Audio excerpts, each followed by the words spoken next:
Hello, you all. This is me again. Um, on my day number 4 out of 30, reading out loud, the book, Find Your Passions. Again, the idea here is just to uh trying to read out loud and record myself and submit the videos. This is like a form of accountability that I'm using for me to sorry, being able to stick to the reading and not just the reading, because for me it's much easier reading, on my head than reading actually out loud. Um, because being honest, I think no one is actually, used to hearing your own voice, unless you do that for living, like a, you know, international speaker or a teacher, whatever it is. Other than that, I've never recorded myself. This is the first time trying to record myself speaking. And I'm gonna do this for at least 30 days and see how it goes. Um, yeah, I'm gonna start from what I left off yesterday. Possible roadblocks. Be aware of your own assumptions when you explore the question. Look at what you believe to be true. Also, be aware of vagueness. Also, be aware of vague. Also, be aware of vagueness. Be willing to try. Be willing to dive into the specific of how you will. Be willing to. Be willing to Be willing to dive in. Be willing to dive into the specific of how you will know when you are living a passionate life. This will start showing you if you are on a wild goose chase, or if you are actually being realistic. For example, for me, the signs that I was making progress were increased inspiration and happiness. My heart was bursting with excitement.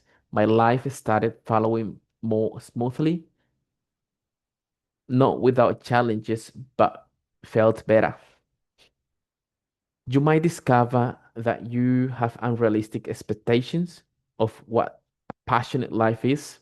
You might discover that you are not after passion at all, but after the approval of others. This might be scary, but consider this: when you move through the discomfort, your mind will open up to a world of new possibilities. And this is what you are after, isn't it? Time to write. Once again, start with the question: how will I know when I'm living a passionate life? Then use the prompts below to help you get going and to look at this from different angles. Write completely uncensored. If you ve veer, if you veer if you veer off track, bring yourself back to the question above, or more, or one of the prompts below. Let go of trying to find a specific answer and just write, play with it. When I find my passion, my life will be. When I find my passion, I will feel. I will know. I will know. I will know I found my passion when our different our diff come on our definition, okay, our definitions define us. So make sure you go through these first few questions. If you don't know what you're after or where you are going, chances are that you won't end up where you want to be. When you are ready, the next question will be waiting for you. Dreams come true. Question: what will you do when you have found your passion? In the last question, we looked at how will you know you are living a passionate life. Let's look at what you will do once you've arrived at your final destination. Once you are living a passionate life and everything is perfect, what then? What will you do? How will you behave? A trap I've fallen into countless of times is thinking that I need something before I can be happy. For example, I'm a pretty quiet guy, but when life is going my way, I'm more outgoing, lighthearted, and fun to be around. On the flip side, when life isn't doing what I want it to do, when life isn't when life isn't doing what I want when life isn't doing what I want it to, I become even more introverted. So what's going on is that I have a formula for being miserable. If X happen, I can be Y. But if I were to flip that formula around, what if what if I were Y even if X didn't happen? That's what this question is all about. We're all waiting. We're all waiting for something. So what are you waiting for? What's stopping you from doing what you want to do? What's stopping you from being happy right now? This is this question might seem strange to ask in a book about finding your passion, but it is important that you explore it. Remember that the word passion is just a label. It's a word, and like all words, it points to something beyond it, like a signpost pointing to a city.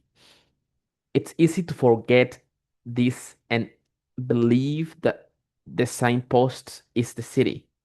Possible roadblocks. Notice any thought coming up to dismiss this question, or any question in this book. We're laying we're laying the groundwork.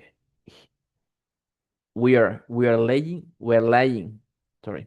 We're laying the we're laying we're laying the laying we're laying the groundwork here for later questions. Ask your mind if it would be willing to experiment with this question just for a few minutes. Set all your worries, anxieties, and fears aside while you write. You can have them back later. When you write down what you would do and how you would behave, once you found your passion, you can start behaving that way right now. It's not easy, but you can start. Time to write. Start by answering the question: what will I do when I found my passion? Write it, write, write for 5 to 10 minutes. If you don't have anything to say, just write whatever comes up, whatever comes up, even if it seems random. Then dive into the writing prompts below. When I find when I find my passion, I will finally when I'm living the life of my dreams, I will I haven't found my passion yet. So it's okay for me to for me it's important to find my passion, because if your brain start if your brain starting to feel overloaded yet, if if it is